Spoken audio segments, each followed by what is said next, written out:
ஜம்மு காஷ்மீரின் கதுவா மாவட்டத்தில் 4 நாட்களுக்கு மேலாக பயங்கரவாதிகள் மற்றும் பாதுகாப்பு படையினருக்கு இடையே நடந்து வரும் துப்பாக்கிச் சூட்டில் 2 பயங்கரவாதிகள் கொல்லப்பட்ட நிலையில் காவல்துறையைச் சேர்ந்த 3 பேர் வீரமரணம் அடைந்துள்ளனர்.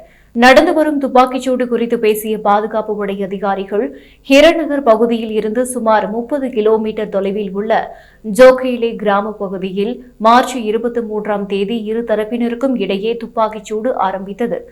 ஜூதானா வனப்பகுதியில் 4 முதல் 5 பயங்கரவாதிகள் பதுங்கி தாக்குதல் நடத்தி வருகின்றனர். பயங்கரவாதிகளுக்கு எதிரான நடவடிக்கைகளில் ராணுவத்தின் சிறப்பு படை இணைந்துள்ள நிலையில் எடுக்கப்பட்டு வரும் நடவடிக்கைகளை கண்காணிக்க ஜம்மு காஷ்மீரின் டிஜிபி நளின் பிரபாத் சம்பவ இடத்திற்கு சென்றுள்ளார் என்று தெரிவித்துள்ளனர்.